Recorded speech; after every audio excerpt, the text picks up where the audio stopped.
রাত গভীর, শ্মশানের নিস্তব্ধতা, কুয়াশা ঘনিয়ে আসছে। হঠাৎ বাতাসে গন্ধ মেশে আগুনের, ধোঁয়ার মতো কালো ছায়া ছড়িয়ে পড়ে চারপাশে। হাড়ের মালা ঝনঝন করে কেঁপে ওঠে, আর সেই মুহূর্তে আবির্ভূত হয় এক দেবী, ভয়ঙ্কর, অদ্ভুত, শক্তিতে পূর্ণ। তিনি দেবী চামুণ্ডা। আপনি কি জানেন চামুণ্ডার জন্ম হয়েছিল এক অভিশপ্ত পৃথিবীতে? মহিষাসুর পরবর্তী সময়ে চণ্ড ও মুণ্ড নামে দুই অসুর দাপিয়ে বেড়াচ্ছিল। গ্রাম, বন, নদী সব কিছুকে অশান্তিতে ঢেকে দিচ্ছিল। মানুষের হৃদয়ে ভয়, ধ্বংস আর অনিশ্চয়তা।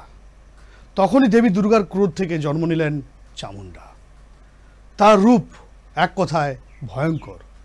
ঝুলন্ত হাড়ের মালা, রক্তমাখা জিভ, চোখের তেজ, গলার গর্জন, এমনকি অসুররা তার উপস্থিতি দেখলেই কেঁপে উঠত।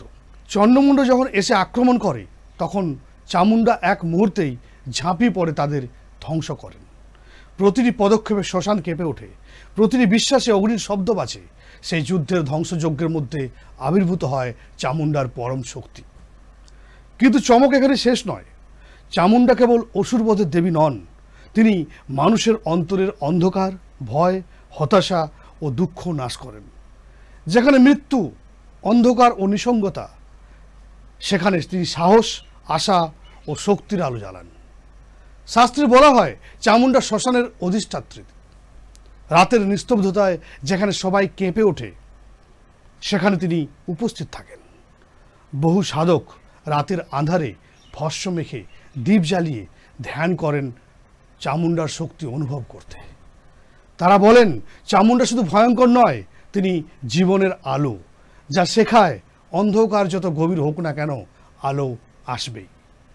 চামুণ্ডার আরেকটি রহস্য হলো তার শক্তি কেবল বাহ্যিক নয়, অন্তর্দৃষ্টি। প্রতিটি যাত্রা, প্রতিটি সংগ্রাম, প্রতিটি ভয়ঙ্কর মুহূর্তে চামুণ্ডা মানুষের পাশে থাকেন। মানুষ তার ধ্যান, পূজা ও প্রার্থনার মাধ্যমে শিখে ভয়কে জয় করা যায়, অন্ধকারকে জয় করা যায়। আজও দক্ষিণেশ্বর, দুর্গাপুর, হিমালয় অনেক মন্দিরে ভক্তরা ভস্ম মেখে দীপ জ্বালিয়ে চামুণ্ডার ধ্যান করেন। তারা বলেন চামুণ্ডার রূপ যত ভয়ঙ্কর হোক না কেন, তার শক্তি আমাদের আশ্বাস। চামুণ্ডা ভয়ঙ্কর, কিন্তু তিনি আশার প্রতীক, অন্ধকারকে জয় করার শক্তি।